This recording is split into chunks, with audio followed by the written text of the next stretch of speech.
இறைமகன் இயேசு கிறிஸ்துவில் மிகவும் பிரியமான சகோதர சகோதரிகளே, நண்பர்களே, குழந்தைகளே, பெற்றோர்களே, உறவினர்களே, உங்கள் ஒவ்வொருவருக்கும் இந்த காலை வேளையிலே ஆண்டவர் தருகின்ற ஆசீர்வாதம் அளவில்லாமல் கிடைக்கட்டும். அன்பு தெய்வமே, இந்த இறை வார்த்தையை கேட்கின்ற மக்களுடைய வாழ்வில் துன்பங்கள் உண்டு, துயரங்கள் உண்டு, கண்ணீர் உண்டு, கவலை உண்டு, ஏமாற்றங்கள் உண்டு. ஆண்டவரே, இந்த மக்களை உடைய கரத்திலே தருகின்றேன், ஆசீர்வதியும். இந்த நாளை இவர்கள் நம்பிக்கையோடு தொடங்கட்டும், புது உற்சாகத்தோடு தொடங்கட்டும். எனக்கு இன்று விடுதலை கிடைக்கும் என்ற நம்பிக்கையில் இவர்கள் அந்த நம்பிக்கையோடு தன்னுடைய வாழ்வை தொடங்கும் போது நம்பிக்கையின் தலைவராக இருக்கின்ற நீரே இவர்களுடைய வாழ்வில் ஈடுபட்டு இவர்களுக்கு முழு நம்பிக்கையை கொடுத்து வாழ்வை எடுத்து செல்வதற்கான சக்தியையும் ஆற்றலையும், நேரிடுகின்ற சவால்களை சந்திப்பதற்கான ஆற்றலையும் நீர் கொடுப்பீர். ஆண்டவரே, தொடர்ந்து இவர்களை வழிநடத்தும். உம்முடைய அருள்கரம் இவர்களோடு இருக்கட்டும். ஆமென். அன்புமிக்கவர்களே, இன்றைய நாளிலே நாம் தியானிப்பதற்காக எடுத்துக்கொண்ட இறைவார்த்தை மத்தேயு எழுதிய நற்செய்தி 14ஆம் அதிகாரம் 30-31 இறைவார்த்தைகள்.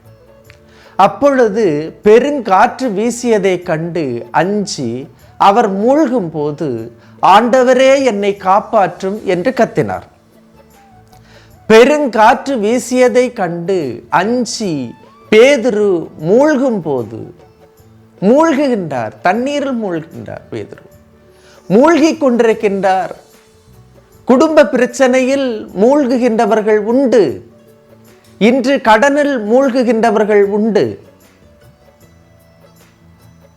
பயத்தில் மூழ்குகின்றவர்கள் உண்டு.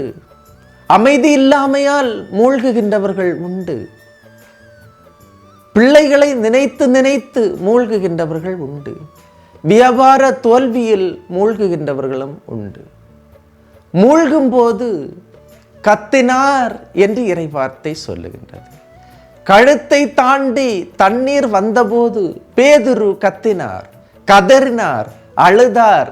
தனது சக்தியை எல்லாம் சேர்த்து ஒரு வார்த்தை சொன்னார். அந்த வார்த்தை என்ன தெரியுமா? ஆண்டவரே என்னை காப்பாற்று.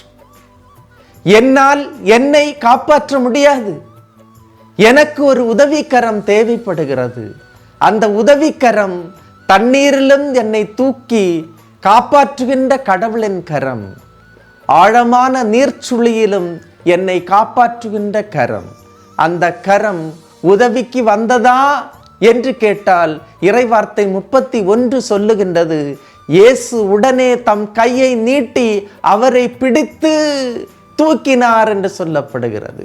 இயேசுவின் கரங்கள் பேதுருவின் கரத்தை பற்றியது.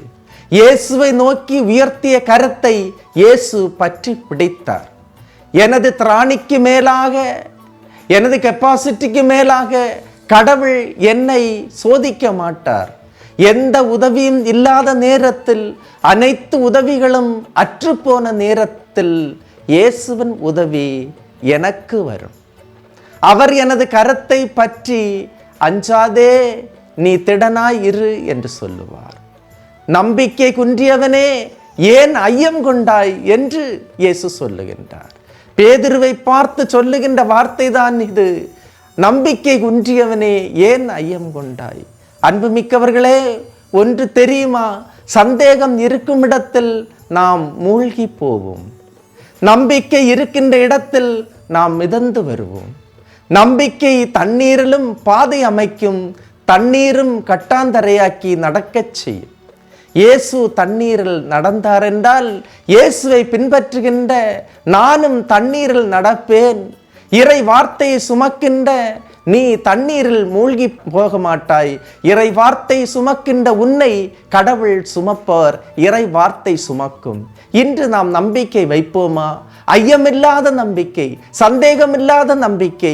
கடவுள்தான் எனக்கு வழி, அவர்தான் எனக்கு கதி, அவர் என்னை உயர்த்துவார் என்ற ஆழமான நம்பிக்கையில் இன்றைய வாழ்வை ஆரம்பிப்போமா?